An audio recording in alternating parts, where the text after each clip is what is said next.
Merveilleux, bonne année à ceux que je n'ai pas vus. Voilà, que le Seigneur vous conduise, vous bénisse aussi. Et on a eu un beau message aussi pour cette nouvelle année. Peut-être on en parlera dans les prochains jours. Je pense que c'était important. Et voilà. Genèse 1. Donc on va faire une série sur le livre de la Genèse. Et on va lire au verset 1 et aussi le verset 2. Au commencement, Dieu créa les cieux et la terre. Or, la terre était informe et vide, et les ténèbres étaient à la surface de l'abîme, et l'Esprit de Dieu se mouvait sur les eaux. Père Céleste, te prie encore ce matin pour ta parole, qu'elle puisse saisir nos cœurs, éclairer les vrais besoins de nos âmes, savoir te connaître, toi le seul vrai Dieu. Et voilà, c'est toi qui nous donnes une assurance pour cette vie ici-bas, comme celle qui nous attend après.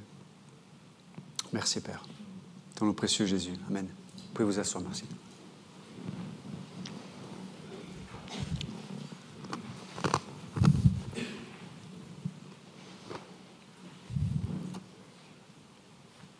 Donc nous avions vu déjà le verset 1 la semaine dernière. Et encore une fois, juste une petite parenthèse sur ce verset 1, parce qu'il nous décrit évidemment la création. Et avant la création, il nous décrit ce qu'il y avait avant la création, c'est-à-dire Dieu. Il n'y avait pas rien, il y avait Dieu. Et on sait que le mot que Dieu utilise dans le verset 1, le mot bara en hébreu, nous parle de... Quand il est parlé de créer, au commencement, Dieu créa. Le mot bara, ça signifie de créer à partir de rien. Donc, alors comment Dieu a fait, ça, je ne peux pas vous dire. Nous, on est capable, les êtres humains, on est capable de créer, mais on crée toujours à partir d'une matière première. Donc, même les artistes, hein, si je compose une mélodie, mais je pars à partir de quelque chose. Dieu, lui, c'est par définition ce qui définit Dieu, c'est qu'il est capable d'exister dans l'éternité. Et pour autant, même au temps, quand je parle du temps, je parle parce qu'il n'y avait pas de temps dans l'éternité. Mais au moment où il a décidé, il a créé la matière, ce qui existe. Mais plus que la matière, il a créé la matière. Et au-delà de la matière, il a créé même l'univers. Et il a organisé tout cet univers. Et tout l'univers que nous pouvons à peine toucher du doigt, hein, même si la science évolue. Mais plus la science avance, plus on réalise qu'il y a tellement de choses qu'on découvre et qu'on ne connaît pas. Mais tout ce cosmos qui a été créé par Dieu a été créé autour de l'homme. Dieu a tout créé pour l'homme. C'est quand même extraordinaire. Et pour l'homme, en vue d'une relation avec son Dieu. Et ceci devrait nous faire comprendre à quel point, pour Dieu, la valeur d'un être humain est extrêmement importante. Comme je disais tout à l'heure, nous avons... Dieu nous a introduits dans le temps de notre vie ici-bas. Je ne sais pas combien de temps Dieu nous prête ici-bas, mais on a eu un commencement, il y aura une fin ici-bas. Et quand je voyais mon fils qui a 11 mois, il est né, mais il est destiné à mourir en même temps. Il y a ce paradoxe, il y a la vie et la mort qui se rencontrent. Et en même temps, la Bible dit que bien que la vie et la mort se rencontrent, il est dit que Dieu a créé aussi une vie après celle que nous connaissons. Et que cette vie ici-bas est l'opportunité de donner une direction à notre âme pour l'éternité. Et donc on a ce privilège de pouvoir, c'est pour ça que je parlais d'espérance tout à l'heure, nous pouvons avoir une espérance dans notre cœur pour cette vie ici-bas. Et tout ce que nous vivons et nous laissons Dieu construire dans notre vie ici-bas va déterminer aussi notre vie future. Je parle de la vie éternelle.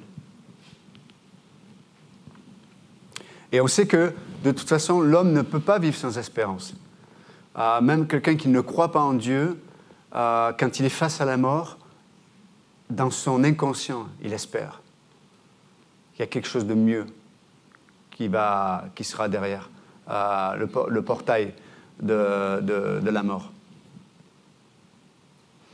Alors, il y a beaucoup de spéculations, il y a beaucoup de religions, il y a beaucoup de philosophies qui nous expliquent ce qu'il pourrait y avoir derrière. Mais il y a beaucoup de mensonges. Il y a beaucoup d'idéaux qui ne correspondent pas à la réalité. Et des gens sont prêts à mourir pour leurs convictions, et peut-être ces dernières sont fausses. Et quand les portes de l'éternité s'ouvrent devant eux, peut-être qu'ils vont finir, comme dit l'Écriture, dans cette éternité sans Dieu. Et donc, à ce commencement, Dieu créa les cieux et la terre. Tout a été créé. Les choses visibles comme les choses invisibles. À partir de rien. Et n'oubliez pas, je réitère, Dieu l'a créé pour toi et pour moi. Pour nous. Alors malheureusement, on voit ce que l'homme en fait. Ce que l'homme en fait concernant la nature, ce que l'homme fait de ses relations. On voit les déchirements, les brisements, les blessures, les trahisons. On voit les attentes non rencontrées. On voit les rêves brisés. On voit la réalité de la vie. Elle est comme ça. Parce que l'homme, et on le verra dans Genèse 3, quelques chapitres plus tard, l'homme, à un moment donné, a choisi de dire à Dieu, « Dieu, j'ai plus besoin de toi, c'est moi Dieu. Je veux mon indépendance et je ne veux plus dépendre de toi. » Ou alors, je veux bien penser à toi que si, comme le rappelait Pasteur Georges, que si tu peux rencontrer et saupoudrer ma vie de ce dont j'ai besoin. Pour le reste, je trace mon chemin. Et on voit malheureusement que chacun trace son chemin avec ses propres idéaux, propres convictions, ses propres rêves. Et non simplement on brise le nôtre, mais on brise beaucoup de rêves autour de nous.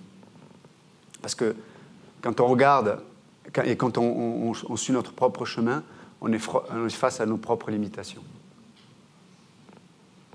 Et donc, il est dit au commencement, Dieu créa les cieux et la terre. Et c'est intéressant ce au commencement. Je dirais que ça devrait nous enseigner tous au commencement. Est-ce que tout ce que j'entreprends, Dieu est au commencement?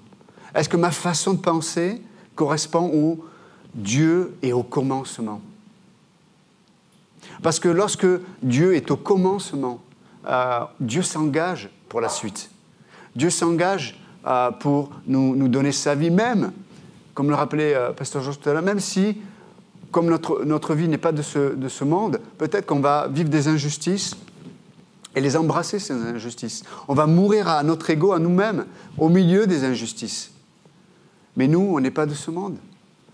C'est-à-dire qu'au milieu de ces injustices, on va trouver la vie. Pas la vie que ce monde nous propose, mais la vie que Dieu nous propose. Et au milieu de ces injustices, on va révéler une lumière qui ne se voit pas avec l'œil humain, mais qui se voit avec le cœur. Qui se voit avec le cœur. Donc, au commencement, j'établis des relations. Est-ce que Dieu est au commencement de la relation que j'entreprends? Je prends une direction professionnelle. Est-ce que Dieu est au commencement de cette direction professionnelle? Est-ce que l'issue et le déroulement de ce que je vis me permet d'expérimenter la vie de résurrection? Si ce n'est pas le cas, peut-être que Dieu n'est pas au commencement. Et peut-être qu'il faut que j'ai cette liberté, parce que Dieu veut nous rendre libres par sa vérité. Je dois avoir cette liberté de changer de direction si c'est nécessaire. D'arrêter des relations qui ne sont pas bonnes peut-être, si c'est nécessaire. De continuer, de persévérer aussi. On a cette liberté là aussi, dans certains domaines.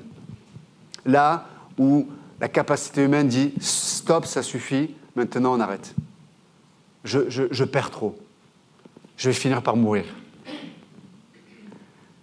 Dieu dit, ah, là, on est au commencement. Là, on rentre dans le commencement de Dieu. Et juste après, Dieu créa. Dieu, à partir de rien, a pu créer. Imaginez-vous, avec le peu qu'on peut lui apporter, ce que Dieu peut faire. Cet enfant qui apporte à Jésus quelques pains et quelques poissons, très peu. Ce n'est pas suffisant par rapport aux besoins. Il y avait des milliers de personnes, une foule qui suivait Jésus. Ils avaient ces 2 poissons et ces 3 pains ne peuvent pas suffire. Et Jésus dit, apporte-les-moi. Apporte-les-moi. Et la vie de résurrection va multiplier ces pains et ces poissons. Et ça va être suffisant. Comme on l'a entendu de la part de Charlène, tu es suffisant. Ça va être suffisant pour nos vies. Pour nos vies.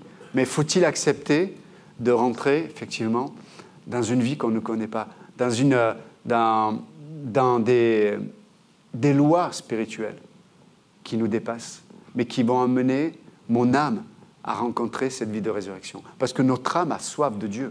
Vous êtes d'accord ou pas? Alors, des fois, on ne sait pas interpréter ça.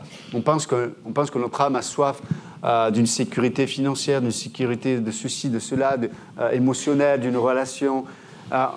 Mais notre âme a soif de quelque chose de plus que ce monde peut présenter. Et la seule chose qui est équivalente dans ce monde, c'est l'image, c'est le virtuel. Seul le virtuel correspond à quelque chose qui puisse me faire évader de cette réalité qui nous étouffe. Mais le virtuel, par définition, est virtuel. Ce n'est pas la réalité. Ce que Dieu nous propose, c'est ce commencement qui est la réalité. Et Dieu créa les cieux, toutes les sphères des cieux. Donc dans la sphère des cieux, il y a ce qui est visible. On lève notre regard, on voit le bleu du ciel. Il y a l'espace, les galaxies, l'univers dans son entier, ça fait partie des cieux. Mais il y a aussi les cieux dans lesquels se meut aussi des êtres spirituels, comme dit les anges, l'Esprit de Dieu, et même les démons. Ils sont dans des cieux aussi. Paul dit qu'il a été élevé au 3e ciel, là où il y a la présence de Dieu. Et il dit, ce que j'ai pu voir à cet endroit, il n'y a aucun mot humain qui puisse me venir à la bouche pour pouvoir le décrire. À savoir que Paul était un érudit, Paul était un homme extrêmement brillant, mais il n'avait aucun mot pour décrire ce qu'il a pu observer dans ces cieux. Mais ces cieux correspondent au commencement. Dieu créa les cieux et la terre. Et verset 2, il est dit, « Or la terre était informe et vide, et les ténèbres étaient à la surface de l'abîme, et l'Esprit de Dieu se mouvait sur les eaux. » Et là, alors, il y a beaucoup de spéculations. Je ne vais pas rentrer dans... Peut-être ce n'est pas le lieu ce matin, mais il y a beaucoup de spéculations sur le fait qu'il semble, quand on lit ce passage, il semble qu'il y ait une sorte de chaos. Souvent, les ténèbres, on a l'impression que c'est assez négatif. La terre était informe et vide, il y a des ténèbres, il y a de l'abîme, et on a l'impression qu'il y a quelque chose de très négatif. Mais en fait, ce n'est pas du tout négatif, mais c'est juste pour décrire, on va dire, de la matière qui va être modelée pour accueillir l'homme, les animaux, etc., etc. Et c'est un peu ce qui était décrit là.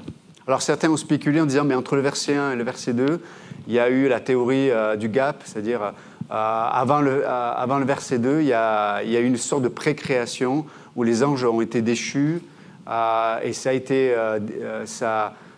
il y a eu un chaos, un jugement que Dieu a fait tomber et ce chaos a amené le verset 2 où il dit que la terre était vide, etc., etc. Mais on peut voir que lorsqu'on lit tout le chapitre 1, on peut voir que quand Dieu dit qu'il va créer au premier jour, puis au deuxième jour, troisième jour, etc., ce n'est pas une restauration. Les termes ne sont pas utilisés en termes de restauration, mais sont en termes de création. Donc, il y aurait beaucoup de choses à dire, mais en tout cas, le texte ne correspond pas à cette théorie. Mais là, il est dit « Or, la terre était informe et vide ». Littéralement, ça signifie qu'elle était inhabitable et sans vie. Elle était inhabitable et sans vie. Et les ténèbres, c'est une forme de nébuleuse qui existe d'ailleurs. Vous avez plein de nébuleuses, notamment vers Orion, etc. C'est une sorte d'eau gazifiée tellement épaisse que la lumière ne peut pas passer à travers. Donc c'est observable aujourd'hui, mais on pense que ça peut être ça aussi. Et ces ténèbres étaient à la surface de l'abîme, qui parle d'une sorte d'eau aussi, qui était condensée. Et l'Esprit de Dieu se mouvait sur les eaux. Donc on peut voir que l'auteur nous décrit un environnement qui va être dans les mains de Dieu, que Dieu a placé dans ses propres mains pour façonner quelque chose pour l'homme. Et évidemment, il y a beaucoup d'enseignements dans ce passage-là parce que ça correspond à plein de situations que Dieu permet dans notre existence. Mais l'essentiel, c'est pour ça que j'aime la fin du verset, c'est que « Et l'Esprit de Dieu se mouvait sur les eaux ». C'est-à-dire que, oui, il peut y avoir quelque chose qui semble inhabitable, sans vie, dans mon expérience. Il y a des fois des questionnements qu'on a, des directions. On cherche la volonté de Dieu pour des événements importants. On cherche aussi dans les relations qu'on peut avoir les uns avec les autres, la juste pensée, ou comment gérer nos émotions, parce que quand il y a un passif, en termes de relations, c'est difficile de gérer ce passif. Et même si on sait comment nous devrions bien penser, des fois le passé nous rend esclaves de nos propres émotions et du coup de nos propres craintes, parce que quand on a été à tort ou à raison, si quelqu'un a été blessé, si on s'est brûlé quelque part, on a peur de remettre la main là où on s'est brûlé. Et pour autant, pour Dieu, des fois, les circonstances semblent être les mêmes, les gens peut-être sont sûrement les mêmes, mais Dieu, et c'est ça la vraie question, c'est est-ce que Dieu a la place dans ma vie pour qu'il puisse se mouvoir au-dessus des eaux? Est-ce que nous suivons l'action de Dieu ou pas? Elle est là la vraie question. Et c'est quelque part ce matin le message aussi. C'est, comme je viens de le dire, peut-être il n'y a pas de vie, il y a de l'obscurité à un certain moment de mon existence. Mais est-ce qu'il y a l'action de Dieu? Est-ce qu'il y a l'action de Dieu? Vous savez, dans Nombre 17, il y a ce fameux passage où, vous savez, le peuple se rebelle contre Aaron et contre Moïse, contre Dieu. Et donc Dieu et ça amène une division parmi le peuple d'Israël. Et Dieu va intervenir, il va dire à Moïse, « Ok, tu vas demander à tous les princes, donc tous ceux qui ont une autorité parmi les tribus d'Israël, et chacun va mener son propre bâton, sa verge, et on va la présenter devant Dieu dans l'endroit de la rencontre. Et il y aura aussi la verge de la tribu de Lévi, parce que eux, les Lévites étaient à part, parce qu'ils n'avaient pas de territoire approprié, ils étaient des prêtres. Et donc, chacun va apporter sa verge. On pense que peut-être la verge d'Aaron, il avait avec lui depuis 40 ans, on ne sait pas, mais en tout cas, elle était bois bien dur, bien mort. Et donc, ces verges vont être placées dans le lieu de la rencontre. C'est un lieu où il n'y avait pas de lumière du jour. C'est un lieu de ténèbres. C'est un lieu d'obscurité. Pourquoi un lieu d'obscurité? Parce que pour l'homme, Dieu, pour nous, dans notre expérience, souvent, Dieu est une réalité obscure. On tâtonne encore, comme dit Paul, on tâtonne dans la réalité avec Dieu. Et ce qui peut seulement éclairer dans cet endroit-là, c'est la présence de Dieu. Et c'est vrai pour nos vies aussi. Dans l'obscurité que nous pourrions vivre avec Dieu, nous avons le privilège de voir la lumière de Dieu éclairer cette obscurité. Parce que Dieu ne peut pas et n'accepterait pas de se laisser saisir par l'homme naturel. avec ses conceptions, avec ses raisonnements, avec sa propre justice, avec sa moralité, avec sa religion ou sa non-religion, peu importe. Mais voilà, Dieu ne se laisse pas saisir. Il demeure dans l'obscurité. Et c'est lui-même qui en est la lumière. D'ailleurs, la lumière va venir plus tard dans Genèse 1. La lumière n'est pas apparue. Mais on voit que Dieu se mouvait sur les eaux. Dieu était la lumière déjà. Sa nature était la lumière. On voit dans Apocalypse que Dieu lui-même sera la lumière dans les derniers temps. Pour l'éternité. Il sera lui-même la lumière. Et donc, cette verge, ces verges, Dieu demande de les apporter. Il dit, mais la verge qui sortira fleurie, etc., sera l'attribut que j'aurai choisi pour représenter mon nom. Et vous connaissez le passage, le nombre 17. Le lendemain, après une nuit, après des ténèbres, après l'obscurité, on voit que Dieu a choisi. Mais comment on sait que Dieu a choisi ? Il a amené une vie nouvelle dans la verge de Aaron, dans ce bois mort depuis tant d'années. Il était mort, ce bois dur. Lorsque le lendemain, on sort la verge d'Aaron, non simplement il y avait elle avait des bourgeons, mais littéralement, dans le verset 8, il est dit qu'elle avait même fleuri, il y avait même des amandes qui étaient sorties. Ça veut dire que Dieu avait fait même passer des saisons en une nuit sur ce bâton-là. Il y avait des fleurs, littéralement, sur ce bâton.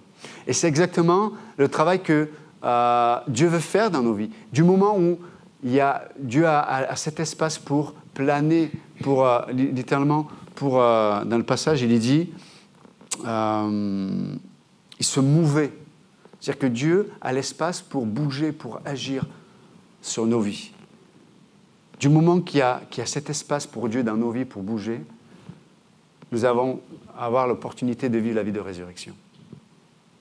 La vie de résurrection. Vous savez, je parle pour ma propre vie, il y a plein de décisions qui ne correspondaient pas à ce que je voulais pour ma propre vie. Il y a plein de décisions que j'ai prises, mais qui ne correspondaient pas à ce que je voulais.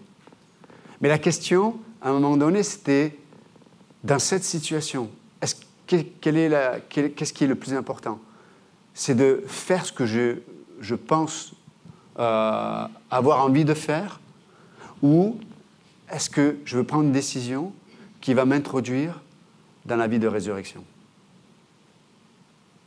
Et par la grâce de Dieu, très souvent, j'ai pu avoir le privilège de prendre une décision qui m'a fait suivre la vie de résurrection. Et ça, c'est ce que devrait chaque chrétien, en tout cas, chercher. Est-ce que, dans tel domaine de ma vie, est-ce que je cherche la vie de résurrection ? Est-ce que l'Esprit de Dieu a la place pour se mouvoir, pour planer ? Dans Ésaïe, le même mot pour se mouvoir parle de Dieu qui est comme cet aigle, cette maman aigle qui est là et qui crée un environnement pour pouvoir récupérer ces petits aiglons et les protéger, les garder sous ses ailes.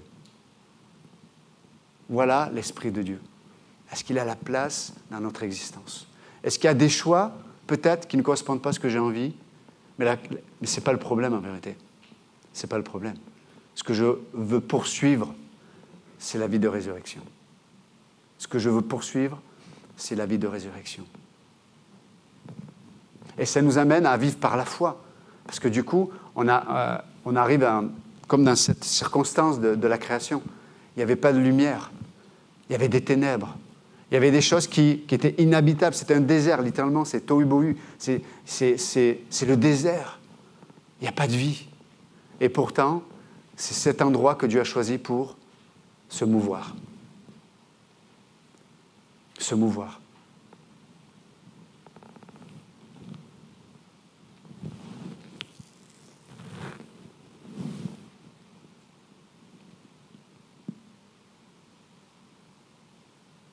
Je vois tellement de chrétiens souffrir de situations, bien sûr, mais surtout souffrir parce qu'ils n'acceptent pas ces moments où il y a un environnement, c'est inhabitable, où il n'y a pas de vie, où ils ne voient pas, où ils ne peuvent plus contrôler, où ils n'arrivent plus à savoir par leur propre capacité ce qui est le meilleur de faire. Et je vois des batailles, je vois des luttes qui sont contre eux-mêmes, mais en fait qui sont contre Dieu. Mais Dieu désire vraiment que nous puissions laisser cet espace pour qu'il puisse se mouvoir, qui est cette vie de résurrection. Et je parle de la foi ce matin parce que c'est lorsqu'on fait ce pas de foi au milieu de cet environnement que nous allons découvrir combien Dieu peut être notre lumière.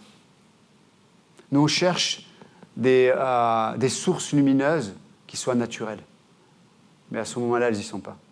Et il y a des moments de nos vies où Dieu va nous placer à des endroits où on n'aura pas de capacité. Il n'y aura pas un environnement où il y aura une lumière qui soit ni artificielle, ni naturelle.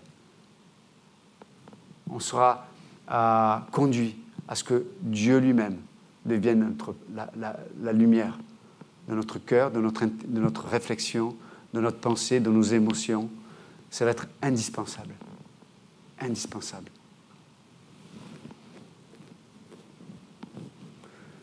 Ne vous attendez pas à ce que quelqu'un qui ne connaît pas la lumière de Dieu vous applaudisse dans vos décisions. Parce que l'homme naturel ne peut pas voir Dieu se mouvoir. Dieu se mouvoir. C'est un peu Jésus qui dit, mais l'homme spirituel, il est comme le vent. On ne sait pas d'où il vient et on ne sait pas où il va. Et nous, on devrait être comme ça. Dans cette situation, je devrais réagir. J'ai les arguments, j'ai les faits qui sont pour moi. Mais peut-être que Dieu va me dire, comme le disait Pasteur Joss, quand Jésus était face à Pilate, il avait tous les arguments, tous les éléments, Jésus, pour faire taire cet homme. Et pour faire taire tous les hommes d'ailleurs. Mais Jésus avait quelque chose en vue de plus grand. Et ce qu'il avait en vue de plus grand, c'était toi et moi, dans sa présence pour l'éternité. C'était toi et moi, dans cette vie ici-bas qui est la nôtre. Et on lui ressemble de plus en plus. Parce que chaque fois qu'on se rapproche de Christ, on devient un peu plus comme lui. Et on devient la lumière du monde. On reflète le caractère de Dieu, on reflète les compassions de Dieu, on reflète le pardon de Dieu, on reflète l'amour de Dieu au milieu de nous. Jésus avait en vue toi et moi. C'est pour ça qu'il s'est laissé crucifier. Il dit à Pilate, tu ne prends pas ma vie, c'est moi qui l'offre. Et dans nos vies et dans notre existence, dans ces moments-là, Dieu dit, mais et si tu pouvais refléter mon cœur, de dire à ton mari, à ta femme, tu ne prends pas ma vie. Non, non. Je ne veux pas être esclave de notre chair, de l'homme naturel, mais je vais offrir ma vie à Dieu, afin de révéler ce Dieu pour toi, parce que ce que toi et moi on a besoin, ce n'est pas de savoir qui a raison. Ce que toi et moi nous avons besoin, c'est de voir Dieu se mouvoir sur les ténèbres de notre situation, sur les ténèbres peut-être d'une maladie, peut-être d'un problème avec nos enfants. Peut-être on leur a donné le meilleur. Bien sûr qu'on fait tous des erreurs. Mais peut-être on voit nos enfants prendre de mauvaises directions, de mauvaises décisions. Et dans tout cela, on a tellement envie de les prendre, de les réveiller, quoi. Et Dieu dit non. Dans cette relation avec ton enfant, est-ce que tu vas laisser mon esprit se mouvoir sur la situation? Pour ceux qui... Peut-être je suis seul, et c'est une souffrance d'être seul. Dieu dit, mais est-ce que tu veux laisser mon esprit se mouvoir sur ta solitude, afin que tu ne sois pas comme ce monde-là qui va prendre et qui va être esclave de son propre besoin. Et c'est triste, parce qu'on sait que l'issue, ça va être malheureusement le brisement. Et donc ce matin, je vais arrêter là, juste encourager. On va avoir des choix, comme disait Pasteur Georges, dans notre existence. Mais nous avons l'opportunité de pouvoir laisser Dieu et nous l'observer, être notre lumière, parce que son esprit va se mouvoir sur ce qui, à nos yeux, semble l'obscurité et les ténèbres. Un endroit inhabitable et sans vie. Mais Dieu se mouvait sur cet endroit-là. Amen. Père Céleste, merci encore ce matin pour ta présence, pour ta parole. Je te prie vraiment, Père, que tu puisses utiliser ce qui a été dit ce matin. chanter ce matin, pour nous amener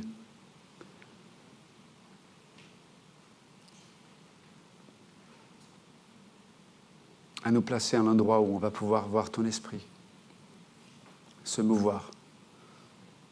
Il y a tellement de choses qui veulent se mouvoir en nous. Nos émotions, nos raisonnements, notre personnalité même. Mais Seigneur, en fin de compte,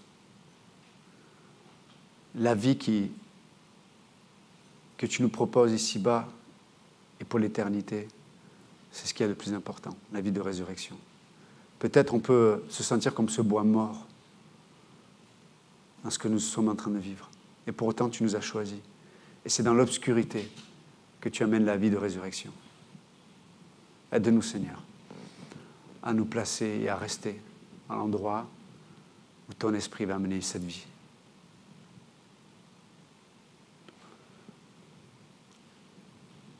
Si ce matin, quelqu'un ne connaît pas Jésus-Christ, peut-être vous êtes dans cette pièce, peut-être vous avez entendu parler de lui, mais peut-être que vous ne le connaissez pas. Vous n'avez jamais expérimenté cette vie de résurrection. Vous êtes peut-être fait vous-même, vous avez votre propre expérience, votre personnalité. Vous vous battez pour avoir raison. Mais la question, ce n'est pas d'avoir raison. La question, c'est d'avoir la vie. Et Dieu veut vous donner sa vie ce matin, par le Saint-Esprit. Donc si ce matin vous êtes ici, ce n'est pas pour faire partie d'une église, quoi que ce soit, c'est entre vous et Dieu. Si ce matin vous voulez vous donner votre cœur au Christ, pour recevoir sa vie et être sauvé de cette séparation éternelle avec lui. Donc ce matin, si vous voulez recevoir Jésus, vous pouvez juste lui dire, Jésus, peut-être j'ai entendu parler de toi même, souvent peut-être j'ai même parlé de toi, mais je ne te connais pas.